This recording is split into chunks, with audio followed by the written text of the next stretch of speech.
봉독하겠습니다. 신약 성경 히브리서 6장 1절로 10절 말씀입니다.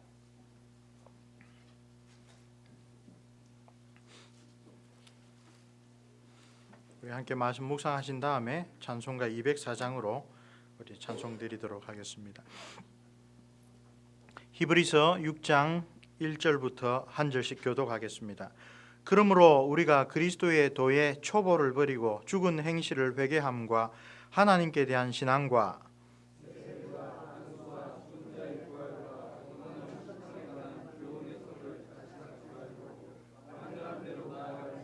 하나님께서 허락하시면 우리가 이것을 하리라.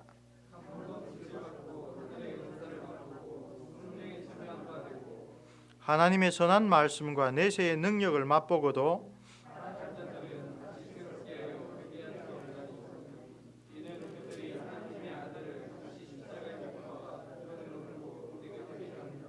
땅이 그 위에 자주 내리는 비를 흡수하여 밭 가는 자들이 쓰기에 합당한 채소를 내면 하나님께 복을 받고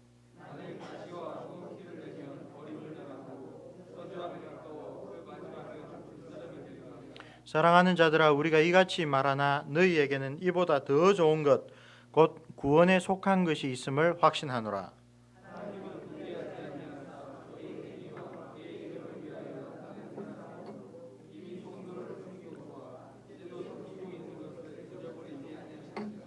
아멘. 오늘 본문의 4절 말씀부터는 상당히 논란이 된 구절입니다. 빛을 받고 하늘의 은사도 맛보고 성령에 참여한 바 되고 선한 말씀과 내세의 능력을 맛보고도 타락할 수 있는가? 소위 구원의 증거를 받은 그리스도인이 타락하여 다시는 구원의 길로 돌아오지 못할 수도 있는가? 이런 논란이 초대교회 이래로 지금까지 많이 찬반을 일으키면서 논의되고 있습니다. 우리는 종교개혁자들이 우리에게 가르쳐 주신 아주 분명한 원칙에 따라 사람이 자기의 관심사를 성경 안에 넣어서 생각하는 것이 아니라 성경에서 말씀하시는 것을 차분히 따라감으로 이 오늘 우리에게 주시는 귀한 교훈을 찾아보아야 할 것입니다.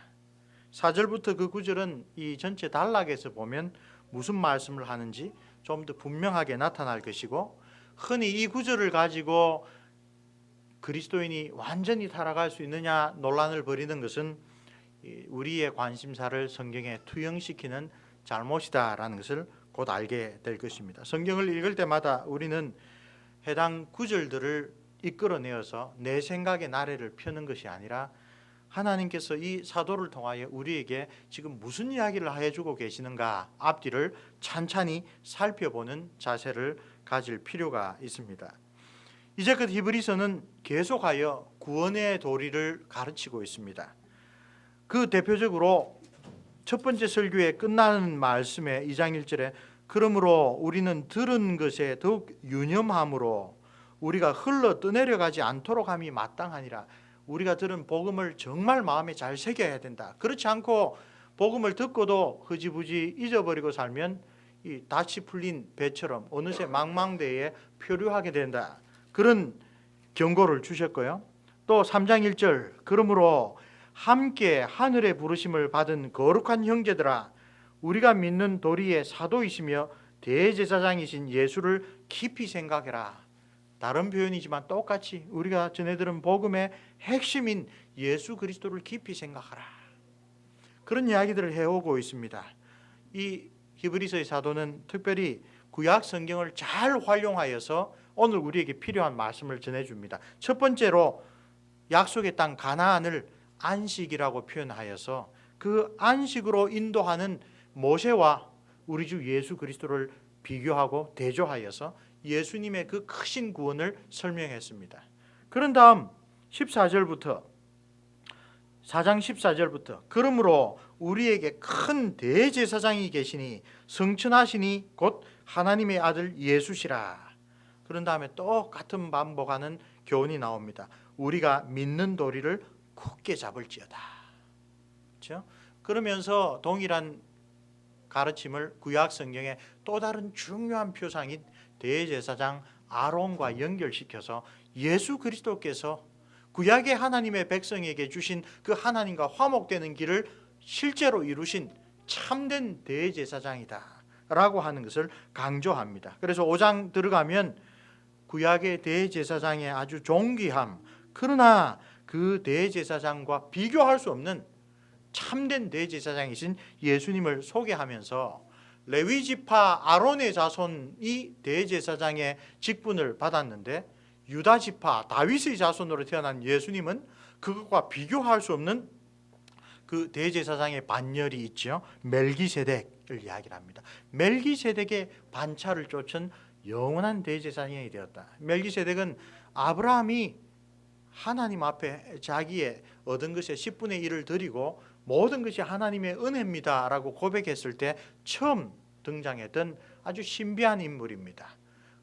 창세기에는 모든 사람들이 족보 가운데 나타나는데 멜기세덱은 족보가 없는 사람이라. 그리고 시편 110편에 다윗이 여호수아 이래로 처음으로 예루살렘을 정복하고 거기에 새 나라의 수도를 삼았을 때 그곳에서 전해 내려왔던 이 멜기세덱에 대하여 이야기를 아마 들었던 것 같습니다. 시편 110편에 하나님 우편에 앉아있는 나의 주님이라고 다윗이 부릅니다. 그리고 그 주님이 멜기세덱의 반차를 따르는 대제사장이 될 것이다 라는 예언이 나옵니다. 그런 다음 히브리서에서 다시 그 이름이 나오는 분이 멜기세덱이라는 아주 신비한 하나님의 제사장입니다. 근데 오늘 본문은 우리가 읽었던 6장은 5장 11절부터 예수 그리스도께서 구약의 아론의 레위지파 제사장과 비교할 수 없을 정도로 완벽한 하나님의 대제사장이다라고 소개하면서 왜 예수님은 이 멜기세덱의 계열을 따르는 참된 영원한 제사장이다 이야기를 하면서 사도가 갑자기 우리로 말하자면 좀 삼천포로 셉니다. 왜? 멜기세덱에 관하여는 우리가 할 말이 많으나 너희에 듣는 것이 두나무로 설명하기 어려우니라. 갑자기 이 이야기를 쓰다가 이야기를 하면 알아들을까? 알아들어야 되는데 지금 그런 준비가 되었을까? 그런 걱정을 하면서 그 당시 이 사도의 편지를 받는 아마도 많은 주석가들이 소개하기를 유대인 출신 그리스도인들이 다수인 교회의 영적인 문제들, 목회적인 세 가지 문제들을 먼저 다루고 있습니다. 그래서 어떤 주석가는 이 내용이 마치 괄호 안에 들어가 있는 내용이라 그렇게 소개하기도 합니다. 어떤 내용을 다룹니까? 5장 11절부터 14절은 그 성도들의 신앙적인 무지를 아주 걱정하고 꾸짖습니다. 오늘 우리가 읽었던 6장에 들어가면 6장 1절에서 3절은 그 하나님의 말씀을 잘 알지 못함으로 나타나는 미성숙한 모습, 미성숙한 그리스도인의 모습을 또 가르치고 있습니다. 그리고 난 다음에 많은 사람들이 그 부분만 주목하기를 잘하는 4절부터 8절까지 배교의 그 위험성에 관하여 이야기를 하고 있습니다. 이것이 예수 그리스도께서 어떤 분인가를 막 소개하다가 중간에 이 부분은 좀 짚고 넘어가야지라고 사도가 다루고 있는 세 가지 목회적인 문제입니다. 하나씩 살펴봅시다. 5장 11절부터 14절을 보면 멜기세덱에 대하여 좀 더 깊은 교훈을 말해야 예수님이 어떤 분인지를 가르칠 수 있는데 선뜻 말할 수 없는 교회의 영적 무지의 현실을 이야기를 합니다. 그 무지는 무엇 때문에 왔습니까? 5장 11절 보십시오. 너희가 듣는 것이 둔함으로, 둔하다라는 말을 조금 더 직설적으로 번역하면 게으르다라는 말입니다. 힘들고 어려운 일을 하기 싫어하는 종을 보고 쓰는 말이 이 둔하다 혹은 게으르다라는 표현입니다. 성경 공부를 하는 열심을 잃어버렸습니다. 성경의 교훈이 나의 일상생활과 어떻게 긴밀하게 연결되고 있는지를 규칙적으로 체계적으로 깊이 있게 배우는 그런 습관을 잊어버리고 삽니다. 왜 그렇습니까? 대학부 시절 이래는 성경 공부를 해본 적이 없습니다. 많은 경우에 교회에서 우리 장차 교회의 기둥이 되어야 될 젊은 직분자들과 성경 공부를 하는 목사님들이 종종 그런 이야기를 듣습니다. 대학부 시절 이후에는 그럴 틈이 없었습니다. 여가가 없었습니다. 직장 생활이 너무 바쁩니다. 다 사실입니다. 그런데 우리만 그런 게 아니었습니다. 초대교회의 유명한 설교자이자 칼빈 선생이 자기의 주석에서 가장 많이 인용하는 요한 크리소스톰, 황금의 입이라, 크리소스톰이라, 그분이 유명한 충고를 성도들에게 줍니다. 매일매일 성경을 읽는 일은 저 교회의 그 신부님들이나 수도원의 수도사나 수녀들이 하면 되고, 우리는 정말 정부 관리로 너무 바쁩니다. 장사하느라고 월요일부터 토요일까지 아침부터 저녁 늦게까지 일해야 됩니다. 정말 시간 없습니다. 그 시절에도 똑같은 이야기를 목사들에게 했습니다. 콘스탄티노플 대주교였던 요한 크리소스톰은 그런 성도들에게 그게 도무지 무슨 말입니까? 여러분, 우리가 지금 살아가고 있는 이 시대가, 이 세상이 어떤 세상이라고 생각하십니까? 우리는 잠시라도 하나님의 말씀의 도움을 구하지 않으면 그야말로 이 세상이 우리를 잡아삼키려고 흉흉한 바다의 파도처럼 달라드는 그런 곳에 돛담배를 타고 가고 있는 것이 우리의 현실입니다. 그런데 성경을 매일 읽는 것은 그 풀타임으로 사역하는 자들만 하면 충분하다니, 그런 생각은 정말로 우리가 어떤 세상에서 어떻게 신앙생활을 하고 있는지를 모르고 있는 말이다. 매일매일 바로 우리가 너무나 이 세상의 일에 바쁘고 분주하고 정말로 힘들기 때문에, 바로 그 이유 때문에 우리는 매일매일 하나님 말씀을 읽어야 합니다. 그 교부의 이야기는 자기의 이야기가 아닙니다. 주기도문을 주신 주님께서 6번째 강구에 우리를 시험에 들게 하지 마옵시고 다만 악한 자 마귀로부터 우리를 건져 주십시오. 우리 하이델베르 요리문답에서 그 기도를 어떻게 해석합니까? 우리는 지금 영적인 전투를 항상 하고 있다. 그런데 우리 자신의 힘은 너무나 미약하여 잠시라도 우리 스스로는 설 수가 없습니다. 반대로 우리의 불구대천의 원수인 그 마귀와 세상과 우리의 옛사람의 그 정욕은 한순간도 쉬지 않고 우리를 공격합니다. 우리는 약하고 대적들은 우리보다 훨씬 강하며 쉬지를 않습니다. 그래서 그 기도가 무엇을 강구하라고요? 그러므로 하나님 성령의 능력으로 우리를 굳건하게 붙들어 주실 뿐만 아니라 강하게 해 주셔서 우리가 이런 영적 전투에서 거꾸러지지 아니하고 오히려 주님께서 완전한 승리를 주실 그날까지 싸워서 이길 수 있도록 도와주옵소서. 근데 주님께서는 어떤 힘을 성령으로 주십니까? 말씀입니다. 하나님의 말씀을 가져야 우리의 교회 생활뿐만 아니라 가정 생활, 우리의 직장 생활까지 하나님이 받으시는 거룩한 산재물로 그렇게 변화될 수 있다라는 것을 우리는 혹시 잊어버리고 있는 것은 아닙니까? 여기서 사도는 그 당시 교회가 듣는 것이 둔함으로 지혜가 부족하고 지식이 부족하다는 게 아니라 하나님 말씀을 태만히 평소에 성경을 읽지 아니한다, 자녀들과 함께 요리문답을 가르치고 배우지 아니한다라는 꾸지람을 하고 있는 것입니다. 그래서 어떤 결과를 가지고 왔습니까? 무력해집니다. 12절에 뭐라고 합니까? 이제 우리는 부모가 되었습니다. 유아 세례를 베푼 우리 자녀들에게 하나님의 선지자 노릇을 우리가 해야 됩니다. 무엇을 자녀에게 가르치고 어떻게 가르치고 또 어떤 기도로 자녀를 위하여 중보해야 되는지 우리가 알고 실천하고, 자녀들이 신앙상의 중요한 문제를 가지고 질문하면 하나님 말씀으로 능숙하게 대답을 해줄 수 있어야 되는데 우리가 그런 준비가 안 되어 있습니다. 이미 선생이 되어야 할 시간이 지났는데 아직도 다른 사람에게, 우리 사랑하는 자녀들에게 말씀이 가르쳐주는 교훈을 가르쳐 줄 수 없는 그런 무기력한 현실 아래 있다고 이야기를 하고 있습니다.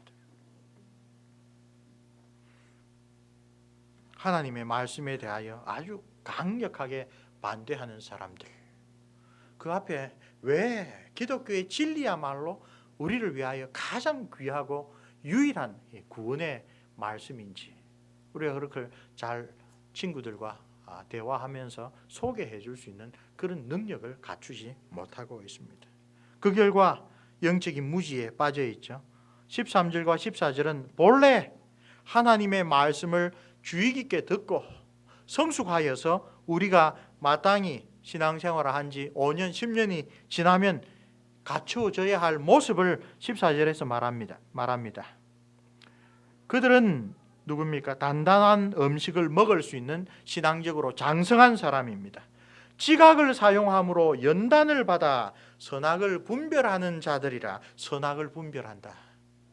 무엇이 하나님이 기뻐하시는 것이고 무엇이 하나님이 미워하시는 것인지, 무엇이 하나님께 온전하게 영광을 돌리는 것이고 무엇이 하나님의 이름으로 실제로나 하나님의 영광을 가리우는 것인지를 분별할 줄 아는 자, 이 사람이 신앙적으로 장성한 자라는 겁니다. 단단한 식물을 먹을 수 있는 자라는 것입니다. 중요한 교리적이고 윤리적이고 영적인 문제들에 대하여 하나님은 어떻게 생각하시는지를 아는 사람이라. 그렇게 되어야 마땅합니다. 그렇게 되기 위하여 무엇이 필요하다고요? 지각을 사용함으로 연단을 받아야 한다. 연단을 받는다라는 것은 그야말로 트레이닝입니다. 훈련입니다. 가만히 앉아서 되는 일이 결코 아닙니다. 그런데 그 훈련은 우리의 육체를 움직이는 훈련이 아니라 무엇을요? 계속 생각한다. 하나님께 오늘 우리 주일에 하나님께서 우리의 영혼을 먹여주시는 그 복된 장날에 아침 그리고 오후에 이런 말씀을 주셨는데 그 말씀이 내 삶에 무슨 뜻일까? 하나님이 이 말씀으로 나에게 내 남편에 대하여, 아내에 대하여, 자녀에 대하여, 직장 동료에 대하여, 주위에 나와 자주 만나지만 하나님을 알지 못하는 그런 사람들에 대하여 어떻게 살라고 하신 것인가? 끊임없이 생각하라. 무엇이 하나님이 기뻐하시는 삶인지 계속 생각하는 거예요. 하나님의 말씀에 따라 성령님의 도우심을 구하면서. 그것이 지각을 사용하여 훈련받아야 하나님이 기뻐하시는 것이 무엇인지를 구별하는, 선악을 분별하는 신령한 자로 자라난다. 본래 이제 그만큼 자라날 때가 되었다. 그런데 그러지 못했다. 두 번째 목회상의 큰 문제로 이야기를 하는 것은 6장 1절에서 3절에 나옵니다. 그렇게 하나님 말씀을 분별하지 못하니까 나타나는 것이 미성숙입니다. 기독교 신앙의 초보에 계속 머무르어 있습니다. 그리고 이것으로 되었다라고 생각합니다. 그 초보는 우리가 사실은 1년 전에 우리 교회 설립 2주년 기념대에 한번 나눈 적이 있습니다. 여기 6가지 근본적인 신앙을 이야기를 하죠. 첫째는 회개입니다. 신약 성경의 첫머리에서 세례 요한이 또 예수님께서 똑같이 회개하라. 하나님 나라가 가까웠다. 사도 요한이 신약 성경의 마지막 책 계시록에도 회개를 요청합니다. 회개야말로 신약 성경의 처음과 끝에 복음의 시종을 장식하는 중요한 주제입니다. 이 히브리서를 기록한 사도는 회개가 우리를 죽음으로 인도하는 그런 악한 행위들, 그러나 그것을 알지 못할 때는 너무나 우리에게 달콤하게 정말로 가치 있게 다가오는 거짓된 행위들로부터 돌아서게 만들어주는 것이라고 잘 가르쳐 줍니다. 이런 회개가 기독교 신앙의 기초입니다. 우리 오늘 점심시간에 경건한 독서 토론에서 자녀를 양육하는 지혜에 대하여 조엘 비키 목사님의 책을 읽기 시작했습니다. 그곳에서도 하나님이 누구신가를 제일 먼저 가르치고 그 하나님은 우리가 회개하기를 원하신다. 두 번째로 바로 회개를 가르칩니다. 내가 하나님 앞에 죄인이라는 것, 내가 하나님의 형상으로 존귀하게 지음받았으나 하나님의 영광에 이르지 못하는 삶에 허덕이고 살고 있다는 나의 모습을 깨닫지 못하면 참된 기독교 신앙이란 이루어지지 않습니다. 제일 먼저 기독교 신앙의 기초로 회개를 말합니다. 그리고 회개하는 심령에게 주신 하나님의 은혜가 무엇입니까? 믿음입니다. 사도 바울은 3년이나 오랜 기간을 에베소에서 지나면서 하나님의 모든 말씀을 다 가르쳤다고 합니다. 나중에 예루살렘으로 가는 길에서 에베소 교회 장로들에게 나는 선지자 에스겔이 말한 대로 여러분의 피에 대해서는 깨끗하다. 왜? 나가 빠짐없이 모든 복음을 잘 가르쳤기 때문에 하면서 자기가 가르쳤던 내용을 2가지로 요약합니다. 유대인이나 헬라인에게 하나님에 대한 회개와 우리 주 예수 그리스도에 대한 믿음을 내가 증거했다. 회개와 믿음은 이렇게 복음의 핵심으로 딱 붙어 있습니다. 그런 다음에 회개와 믿음을 하나님의 은혜로 받은 사람에게 주어지는 세례에 대하여 이야기를 합니다. 여기는 지금 이 시대는 세례 요한의 세례도 있고 유대인들이 개종하는 이방인들에게 베푸는 이 시스의 세례도 있습니다. 그러나 기독교의 세례는 무엇입니까? 성부와 성자와 성령의 이름 안으로 들어오는 하나님과의 영원한 언약의 인과 표로 주시는 그런 축복입니다. 그게 무엇인지를 우리가 기독교 신앙의 기초로 알고 있어야 한다. 네 번째는 안수입니다. 사도행전 8장과 19장을 보면 그 당시 기독교 신앙에 처음 들어오는 사람에게 안수를 함으로 성령 충만케 하는 것을 보게 됩니다. 이것은 세례라고 하는 형식에 아주 잘 붙어있는 하나님의 은혜의 실질적인 내용입니다. 또 그런 은혜를 나누어 줘야 할 교회에 직분자들을 세울 때 오늘도 우리는 안수를 합니다. 왜?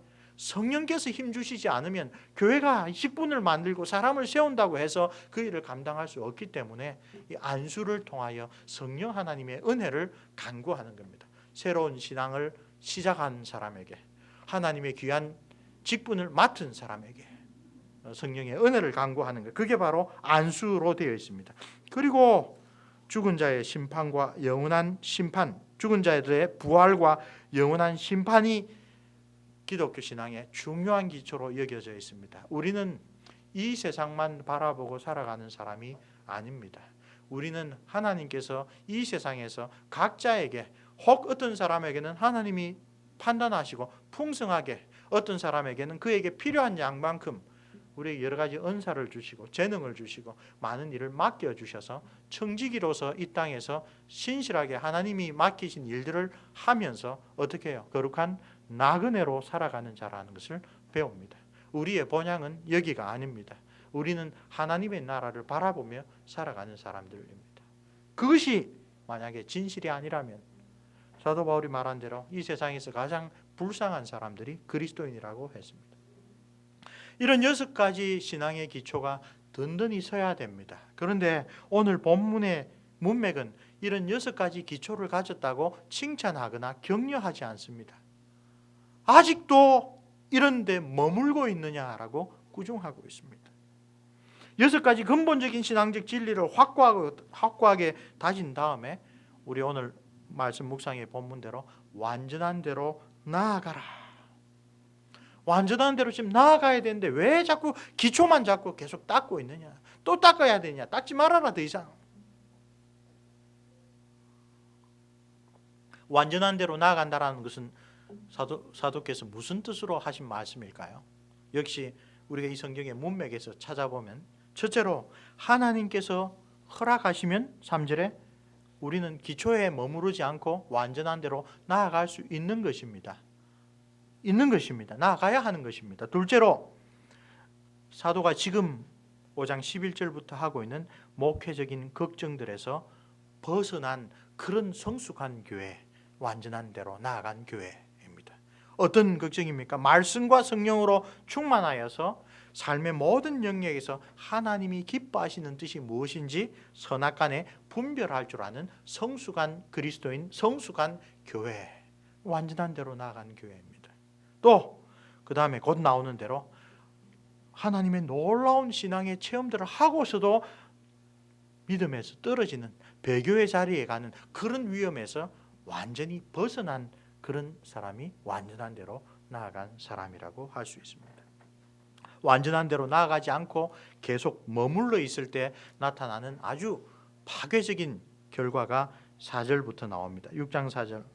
한번 빛을 받고 하늘의 은사를 맛보고 놀라운, 이런 사람이 구원 못 받으면 우리가 구원 받겠나라고 생각할 정도로 많은 은사들을, 많은 영적인 체험들을, 기독교 신앙에 대한 많은 경험들을 했는데도 다시 회복될 수 없을 정도로 배교할 수 있다고 이야기를 합니다. 본문에 언급된 배교는 너무나 의외의 설명을 하는 것 같습니다. 그래서 많은 사람들이 충격을 받고 논란을 벌이고 있는 것입니다. 여기에 묘사된 사람은 마치 구원을 받은 신자들처럼 보입니다. 중요한 것은 사도는 여기서 이럴 수도 있다라고 가상적인 이야기를 하는 것이 아니라 이런 일이 있다라고 사실적인 이야기를 하고 있다는 것을 먼저 이해해야 합니다. 성령 충만 받았으나 배교한 사람들이 있죠. 구약의 사울 왕이 금방 떠오릅니다. 그가 처음 시작했을 때는 성령 충만으로 시작했으나 그의 말로는 악령에게 의지하는 것으로 끝을 맺었습니다.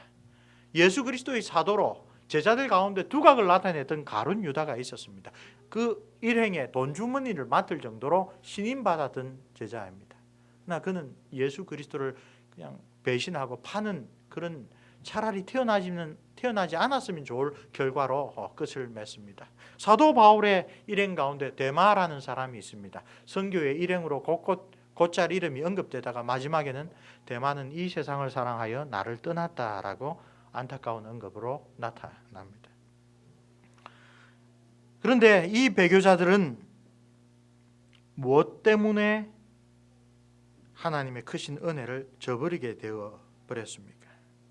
우리 앞에서 이야기했던 성숙하지 아니하고 신앙의 기초에만 머물러 있다가 하나님 말씀이 얼마나 우리의 삶에 중요한지를 잊어버리고 영적인 전투를 잊어버리고 그렇게 살고 있다가 점점 이 파도에 휩쓸려간 이 난파된 배처럼 그렇게 떨어진 것입니다. 그들이 어떤 경로를 겪었는지 4절과 5절을 한번 보십시오.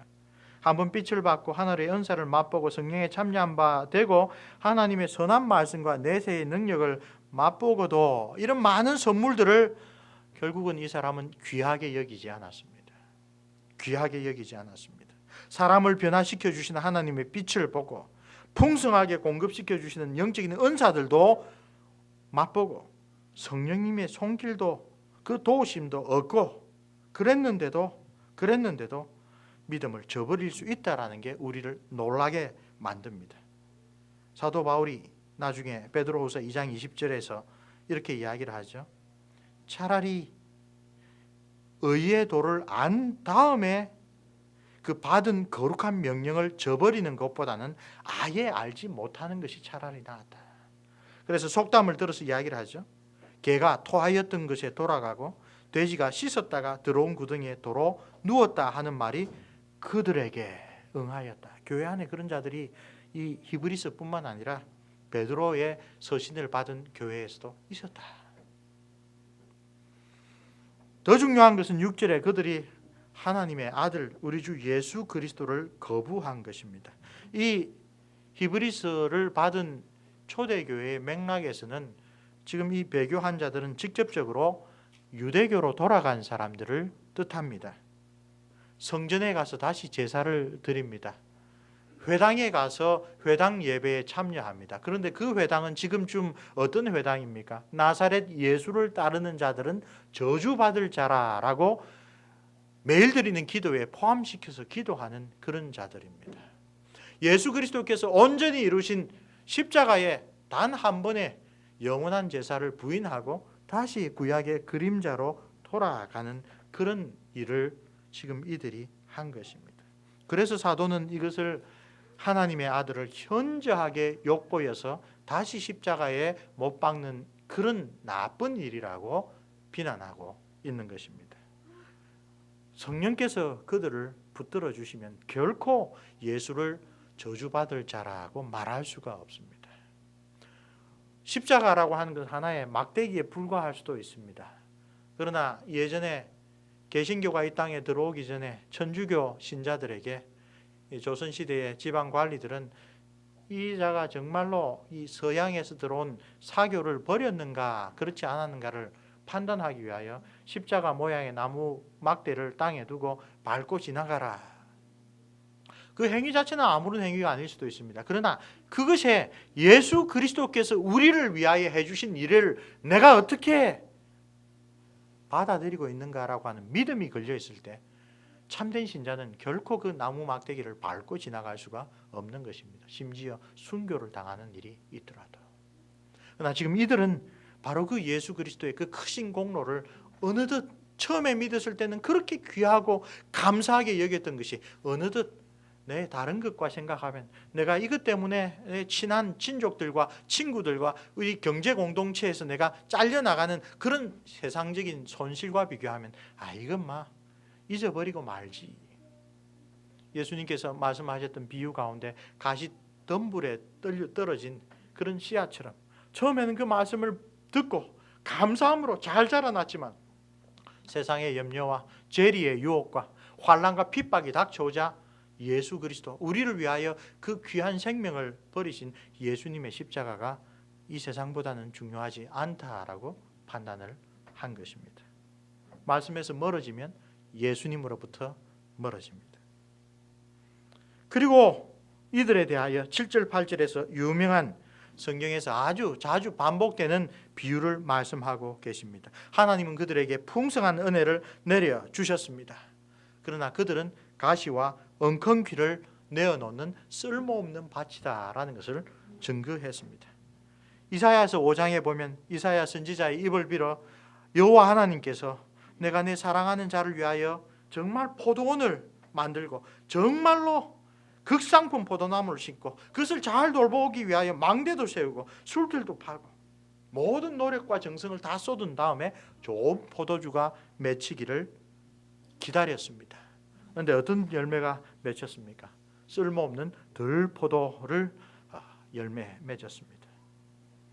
이스라엘 백성들의 그 하나님의 크신 은혜와 사랑을 거듭거듭 받고도 하나님의 긍휼하시는 용서하시는 은혜를 거듭거듭 받고도 그 하나님이 기뻐하시는 그 성숙함의 열매를 맺지 못하는 것을 이 포도원 비유로 이야기를 하시죠. 5장 7절을 보면 무릇 만군의 여호와의 포도원은 이스라엘 족속이요 그가 기뻐하시는 나무는 유다 사람이라 그들에게 정의를 바라셨더니 도리어 포악이요 그들에게 공의를 바라셨더니 도리어 부르짖음이었더라. 사회생활에서 이웃사랑이라고 하는 그런 하나님의 계명을 잊어버리고 오히려 하나님이 미워하시는 일로 세상에서 자기들이 잘 사는 데만 골몰하고 살았다. 그런 이야기를 하고 있습니다. 예수님께서도 누가복음 13장에 제자들이 와서 실로암 망대가 무너져서 사람들이 지나가다가 치여 죽었어요. 그 사람들 죄가 많아서 그런 날벼락을 받았습니까? 예수님 뭐라고 대답하십니까? 너희에게 이르노니 아니라 너희도 만일 회개하지 아니하면 다 이와 같이 망하리라. 그리고 비유로 말씀하시죠. 포도원에 무화과 나무를 심었는데 열매를 구하여도 구하지 못합니다. 그죠?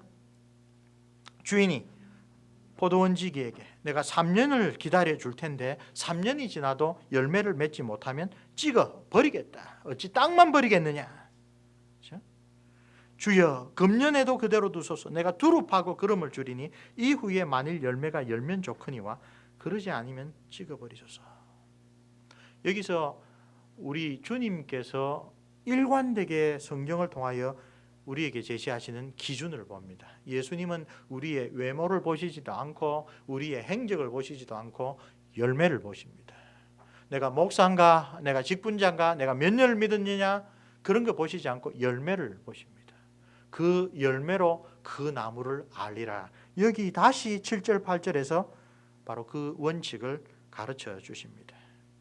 그리고 그 다음에 나오는 것들이 그 원칙이 얼마나 우리에게 한편으로는 큰 책망이 되면서 동시에 큰 위로가 되느냐.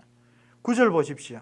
사랑하는 자들아 우리가 이같이 말하지만 이렇게 중요한 미성숙의 문제, 무지의 문제 그리고 배교의 위험에 처한 정말 안타까운 문제가 교회에 현실적으로 있지만 그러나 우리에게는 너희에게는 이보다 더 좋은 것 곧 구원에 속한 것이 있음을 확신하노라 라고 말하면서 그 열매로 그 나무를 안다라는 이야기를 아주 긍정적으로 우리에게 다시 적용시켜 줍니다.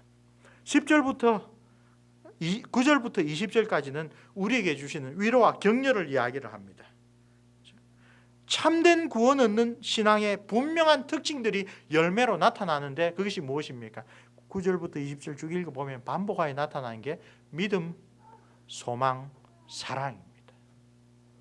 데살로니가 교회에 편지할 때도 사도 바울도 똑같은 이야기를 합니다. 데살로니가 사람들아 하나님이 너희를 택하셨음을 내가 아노라.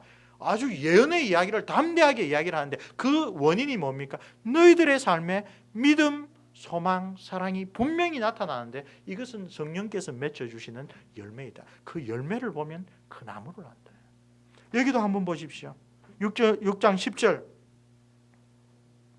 하나님은 불의하지 아니하사 너희의 행위와 그의 이름을 위하여 나타낸 사랑으로 이미 성도를 섬긴 것과 이제도 섬기고 있는 것을 잊어버리지 아니하시느니라. 어떤 사랑이요? 하나님의 이름을 위하여. 누구를 위하여? 내 자식, 내 가족이 아니라 성도들을 섬기는 사랑. 그런 믿음에서 우러나오는 그런 사랑의 일을 어떤 하나님께서, 의로우신 하나님께서는 결코 잊어버리지 않는다. 우리에게 어떤 일이 있는지를 돌아봐야 합니까? 우리가 과연 이 사랑으로 하나님의 이름을 위하여 성도들을 돌보고 살피는 그런 사랑으로 살아가고 있는지를 보면 됩니다. 그 열매가 내가 누군지를 알려줍니다. 소망의 풍성함과 오래 참음을 또한 이야기를 합니다. 11절 보십시오. 우리가 간절히 원하는 것은 너희 각 사람이 동일한 부지런함을 나타내어 끝까지 소망의 풍성함에 이르러. 12절 같이 읽어보시죠. 게으르지 아니하고 믿음과 오래 참음으로 말미암아 약속들을 기업으로 받는 자들 본받는 자 되게 하려는 것이라. 소망의 풍성함, 오래 참음, 믿음, 그리고 그것들을 지켜보시고 귀하게 여기시는 약속의 하나님, 우리에게 가르쳐 줍니다. 그리고 16절에서 20절은 영혼의 닷과 같은 우리의 소망과 우리가 정말 소망을 가지고도 낙심하지 않을 수 있는 그런 믿을 수 있는 신뢰할 만한 하나님을 소개합니다.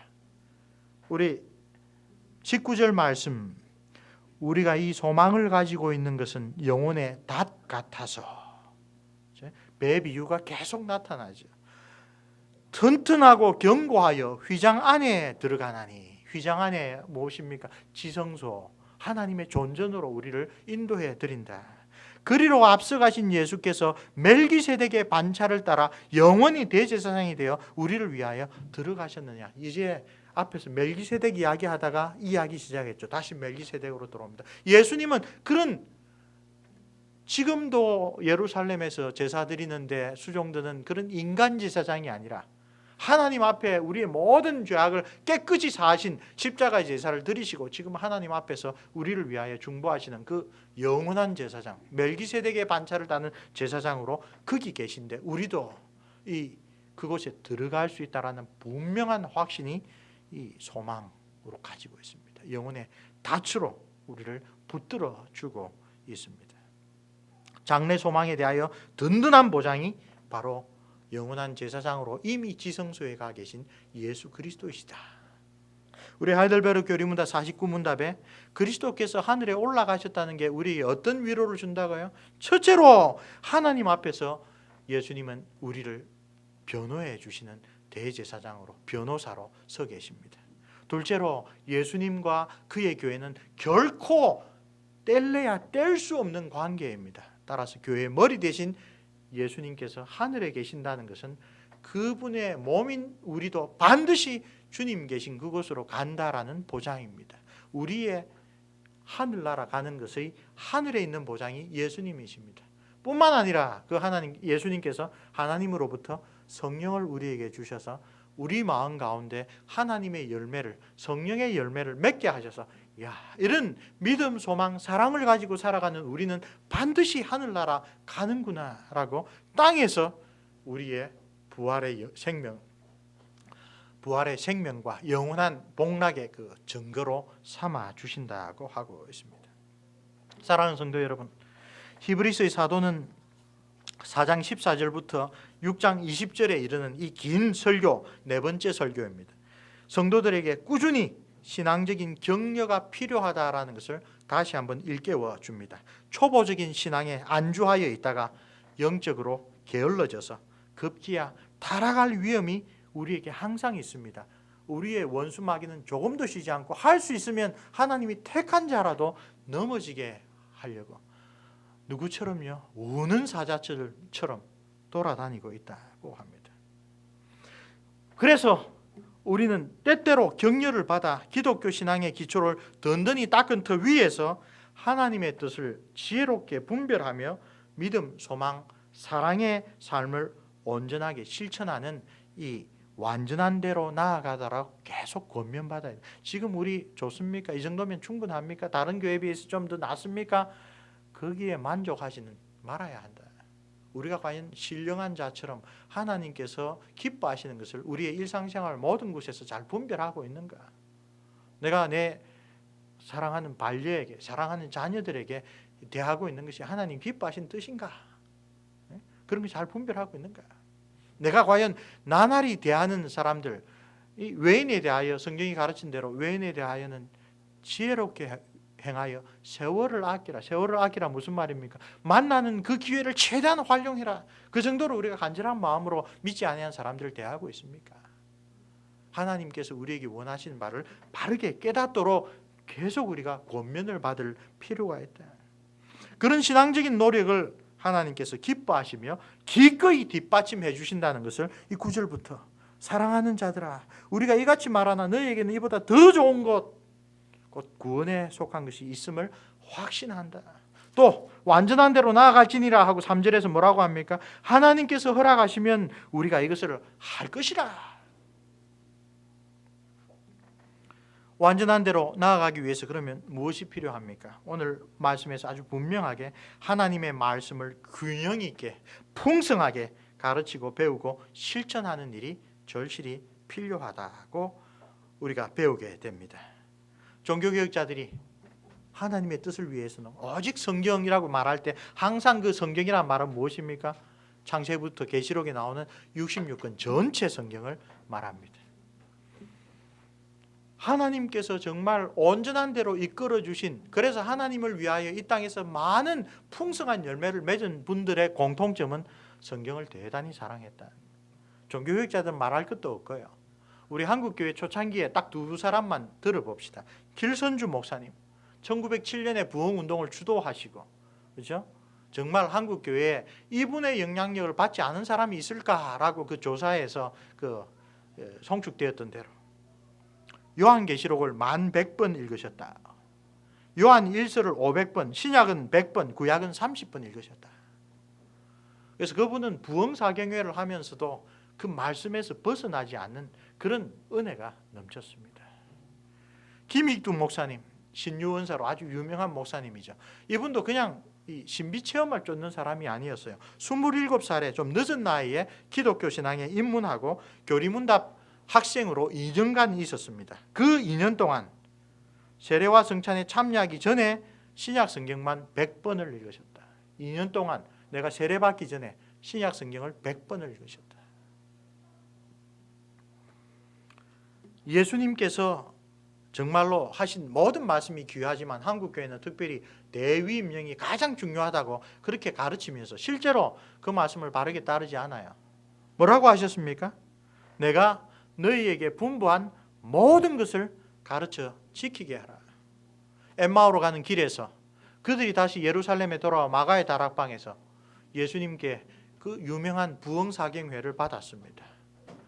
모세의 율법과 선지자의 글과 시편에 곧 구약성경 전체에 기록된 예수님에 관한 것을 그들이 3년간 배웠다가 깡그리 잊어버렸던 것을 다시 배웠습니다. 종교개혁자들은 하나님의 말씀을 우리가 그렇게 사랑해야 된다고 생각을 하고 실천하기 위하여 오늘 우리 교회가 귀하게 받아들이고 있는 하이델베르 요리문답, 웨스트민스터 대소요리문답을 만들었습니다. 그렇게 요리문답을 통하여 배워야 성경의 어떤 부분만 배우는 게 아니라 풍성하게 모든 부분을 다 균형 있게 배울 수 있기 때문에 우리가 그것을 평소에 열심히 우리와 우리 자녀들 위하여 활용하고 있는지 한번 돌아볼 필요가 있습니다. 오늘 본문이 주는 또 하나의 교훈은 적당히 세상의 방식을 따르는 잘못된 교회 안에 들어와 있는 잘못된 관행을 철저하게 혁파할 것을 강조합니다. 정말 안타깝습니다.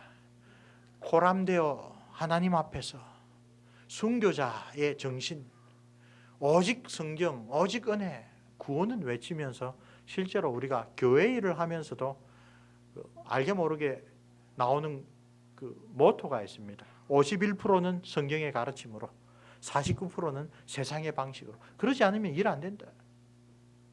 하나님의 능력을 어리석은 우리의 생각으로 스스로 막고 있습니다. 우리는 그게 지혜롭다 생각하면 이렇게 안 하면 정말 힘들다고 생각합니다. 하나님께서는 안타깝게 그것을 바라보고 계십니다.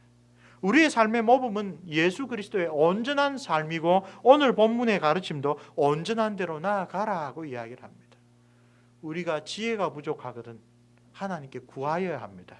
우리의 능력이 부족하고 우리의 힘이 부족하면 하나님께 엎드려야 합니다.